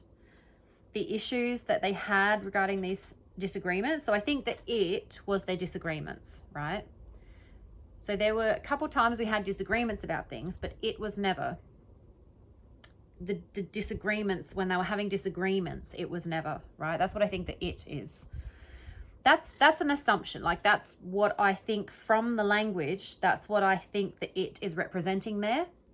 So I would allow for the possibility that it here is representing or is in is referencing the disagreements that they had. But she doesn't say we were never. She says it was never. Okay. So she can't say we were never because they both weren't never. Does that make sense? She can't say we were never because not both of them were never aggressive, escalated, violent, whatever she was going to say there. Both of them weren't never like that. Chris might have been never like that, but she can't put herself with the pronoun that includes her in this language. Does that make sense? She can't say we were never because we would include her and it's not true for her. Okay? Oh, this is fun. Isn't this fun? This is fun. Okay, so it was a plural and now it's a singular again. Yeah, but if it's referring to a blanket thing, then the singular is fine. And I'm allowing for the possibility, the likelihood that what she's talking about there, that it is referring to the blanket of the disagreements they had. So something that is plural and then singular is when the multiple things become enough to be a group or a cluster or a bunch. So perhaps these disagreements became an issue and it was never implies multiple also as not just one moment in time, but a range of times. So like I said, never includes, it's not ever. So it includes the whole time or period that you're referring to, right? Includes the whole time. So what I'm saying here is it was a plural, now it's a singular again. So something that's plural and then becomes a singular means that the singular thing has to be multiple enough. It has to be plural enough. So the singular thing becomes a plural, which in itself becomes a singular thing. That the singular thing means multiple things. Are you with me? So, like a bunch, right, is one bunch. It's one thing. But the bunch includes multiple things. A bunch of flowers, a bunch of sticks, a bunch of whatever, okay? A bunch is a singular description of something that means it contains multiple things, okay? It's made up of multiple things, which is what I'm saying here when I said that I think it refers to the disagreements, plural, that they had. So whatever number of the disagreements they had, she is so adorable. I just love her so much. But if she keeps playing with those chords, she may pull my entire camera and lights down. Am I going to stop her? No, because she looks so sweet. She's having so much fun. Aw, how adorable. Okay. Oh, there it goes. Nope. I'm gonna have to hang on to these. I'm gonna have to hang on to these now. Oh, that was a close one. Okay. So something that's plural and then singular is when the multiple things become enough to be a group or a cluster or a bunch, right? So perhaps these disagreements became an issue and it was never also as playing with the timeline, never as a reference to time, right? Because it includes an entire time period. Reference to time. Never. I haven't even, this happens so much that I haven't even noticed a lot of these because there's so many. So once we're done with the analysis, I'm going to have to go through her statement again, the whole transcript, just with the sensitivity of reference to time in mind, and just note every reference to time that I find. How can that work?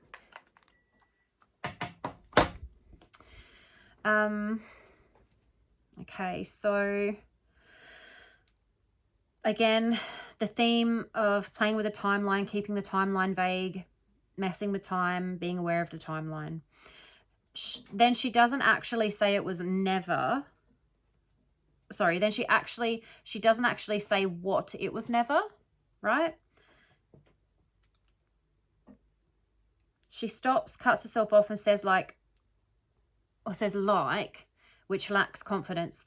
Sensitive, disjointed, and doesn't flow. She doesn't have a point, right? She's not sure where she's going. So she's stalling. And she's stalling because she can't say what she was going to say because it's not the truth. So when she was going to say it was never, so she's removed herself from the language. So she's not there's no pronoun there. There's no personal pronoun or possessive pronoun of I or being included in a we, right? So she's removed herself from the language already because she knows she can't say she wasn't like that. She was never like that because she was, right? She knows she was in her brain. So she's already removed herself from the language. And then I think she realizes she can't say that. She realizes she can't say the lie. She doesn't feel comfortable. She can't get it out. It's too stressful to say it. So then she stalls with and then starts to defend herself. I'm very calm. Okay. Then she switches to herself. Like I said, I. So the question was about him, what he's like. Did you ever see him mad or upset? Right? And she starts talking about herself again. She can't continue to say that she didn't see him mad or upset or that it was never whatever she was going to say. So she switches to talking about herself instead because she can do that with confidence and less stress. So it was never like, I'm very calm when I talk to people. Going through this again, yes, she switched back to herself because she can talk about that. But the reason she switched back to herself is because she couldn't say that she was never whatever she was going to say, right? Escalated, angry, aggressive, whatever she was going to say. She couldn't say that about herself. She couldn't say it was never like that when they just had disagreements because it wasn't. Because even if he was never like that, she wasn't. So that's why she has to stop. Because that's why she stopped. This is how we know that's why she stopped. Because the next thought that comes out, the brain knows what it knows. Her thought pattern, her speech follows her thought pattern, right? The speed of transmission. She's thinking it as she's saying it. So if she's saying it, she's thinking it. Okay? And what's she saying? She's saying, I am very calm when I talk to people. What was she just saying? We had disagreements, but it was never. Then she switches and goes, I'm very calm when I talk to people. So she couldn't finish that sentence. She couldn't include herself in that language. She couldn't finish the language. And then she goes to defend herself and persuade us that she's calm and she doesn't lose her temper and get escalated. So the reason she stopped is because she loses her temper and gets escalated. She had to stop saying that and then defend herself. Because in her brain, she knows that she loses her temper and gets escalated. That's how we know that she was that. That's how we know that's what she's thinking. That's why she's had to stop. That's how it's in the language, if that makes sense.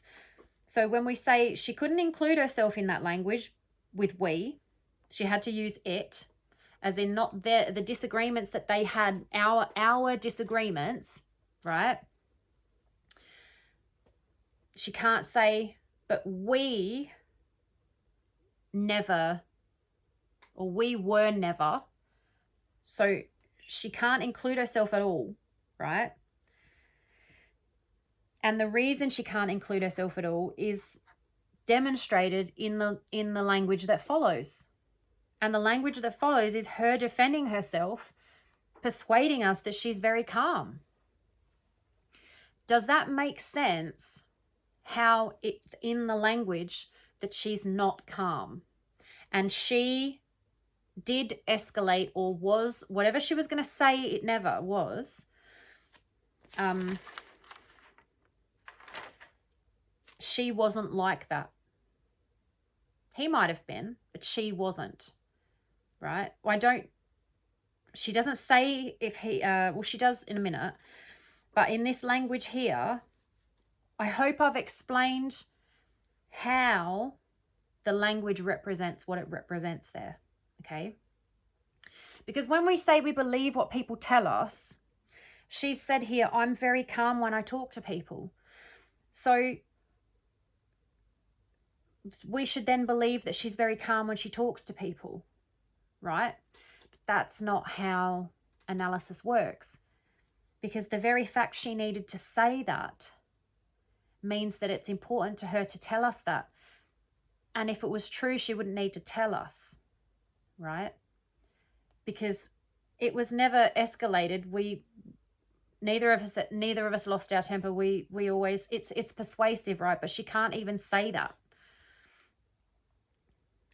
But it was never, the fact that she even needs to say it was never escalated. I mean, the questions imply, I would say that I wouldn't flag this and give this too much weight here. Because the questioning leading up to this was, did he lose his temper? Did you ever have a screaming match? So because of that and the introduced language and the questions from Kevin, I would expect something here, say we had disagreements on things, but we never lost our temper. That's I don't think that's a red flag because of the questioning and the lead up to it, right? But this here, it was never, not we. And then stopping, and I'm very calm when I talk to people. Not we're both very calm when we talk to people, which I still wouldn't be happy with. I would still say, but she's only talking about herself here, right? Which leads me to believe that whatever it was never, that she can't say that about herself. So she did lose her temper. She did scream. She did, escalate things. Okay, I'll finish this little bit here and then we'll finish up because we're getting up to 2 hours. So I'll just finish. I've got a little bit more written analysis here. We could probably get more out of this one. I'm not sure if there's... Just because there's more that we can get out of it doesn't mean that it's going to be important information relating to what we're looking for. So while it might be interesting just for the sake of analysis and how analysis works, right? If I spend as much time as I could on everything, we're never going to get through this. Okay? It's already basically an hour to 2 hours per you know, line or two or three maybe. So it's a lot. It's a lot. So she can't continue to say that she didn't see him mad. Okay, so I don't think it's so much that she can't continue to say she didn't see him mad or upset, because I don't think that's what she's talking about now, because she's changed it from we to it was never, and she's now talking about when they disagreed, and she can't include herself in whatever she was about to deny. Okay, so that's what I think she's talking about here.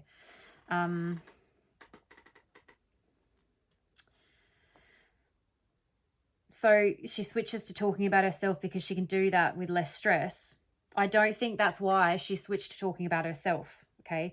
Now on deeper, further analysis, she stopped what she was going to say, and then she started defending herself because of not being able to include herself in the denial that she was about to say, the mid-sentence where she stopped and corrected and explained, right? And like I said before, yeah, I'd say 99.9% of people are very calm when they talk to people.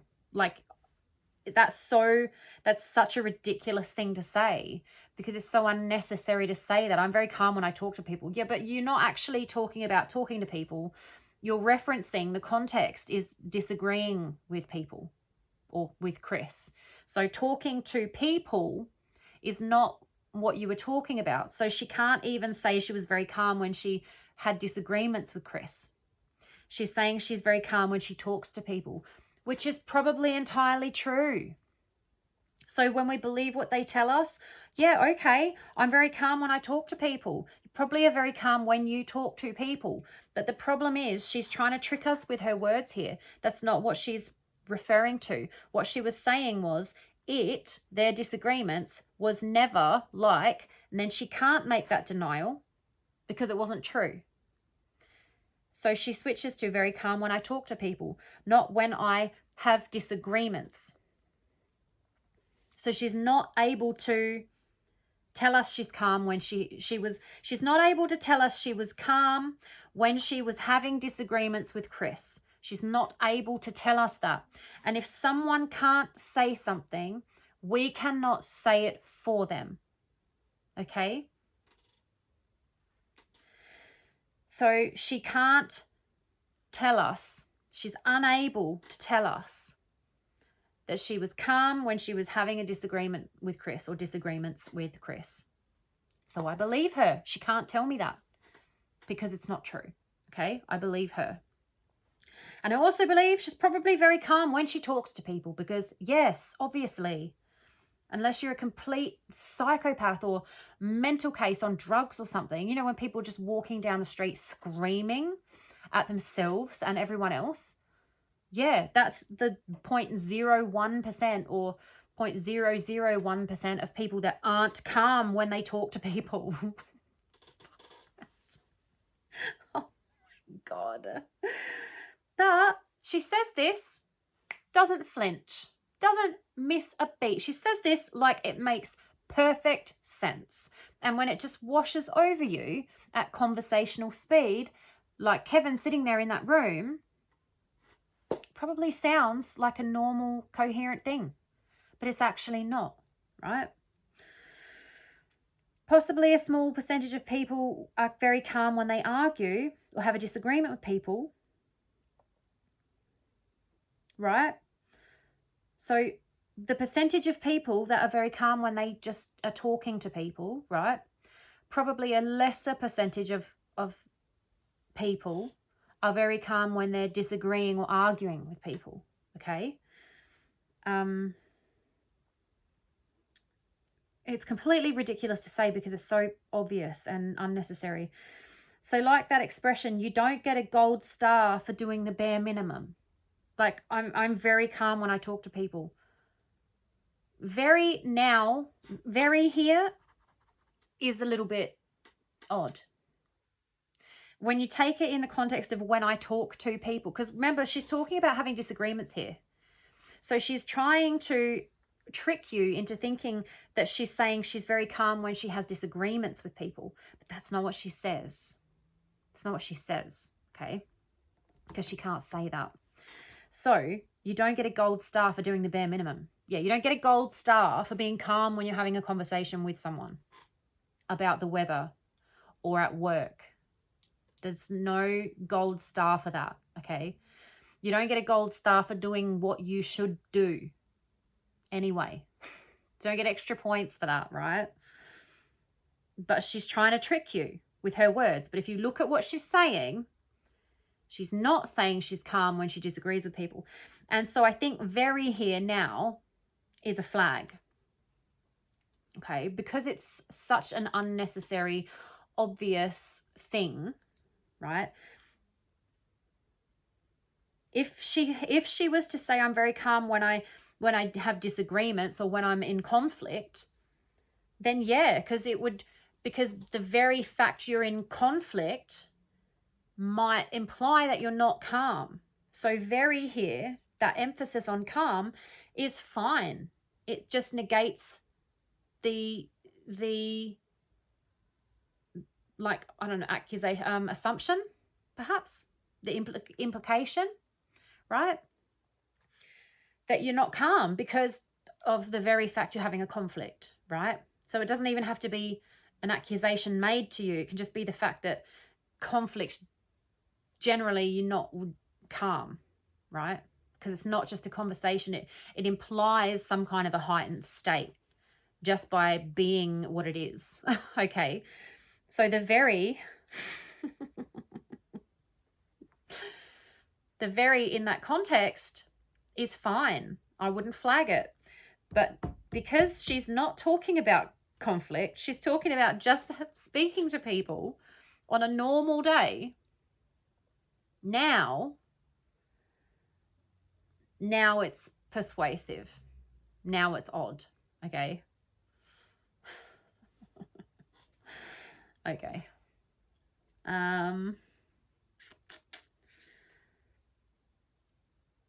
It goes without saying. So you don't get a gold star for doing the bare minimum. Why is she saying that like it's not normal? Like not pretty much everyone on the planet is very calm when they talk to people. Also very is persuasive, so it's flagged. So yes, I've explained why it wouldn't be flagged if she was talking about conflict, if she mentioned and specifically mentioned conflict. But because she doesn't, it is flagged because it's persuasive. It's odd.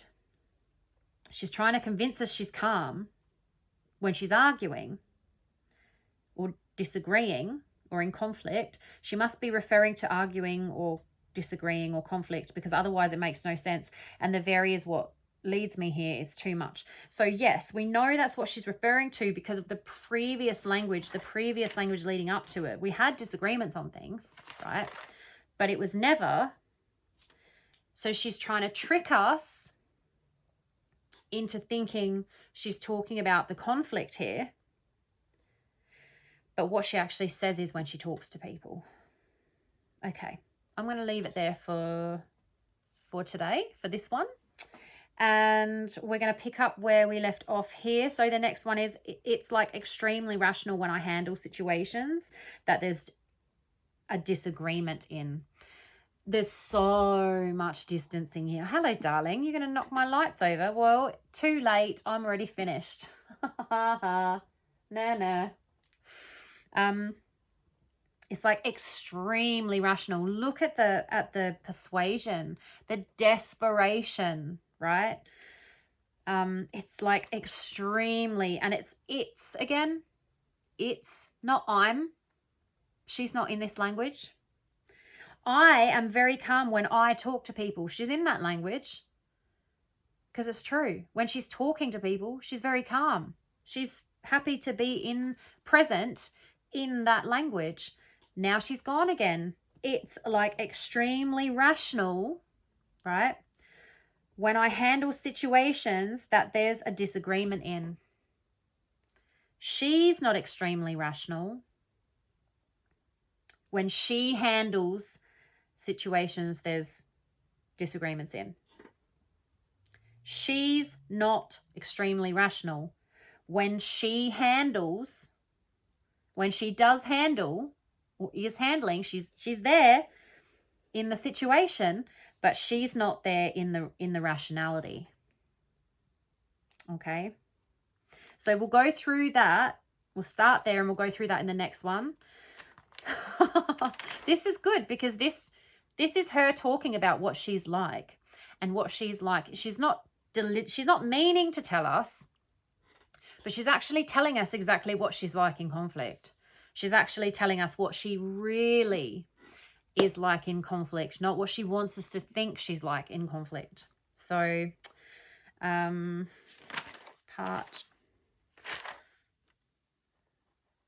think this is part 27 that I'm doing now.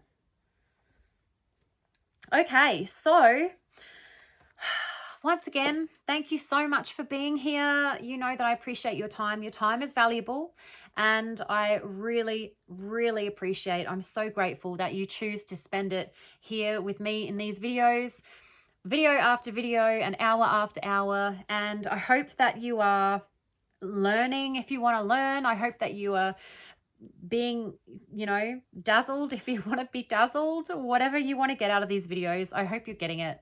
I really appreciate you spending your time here with me.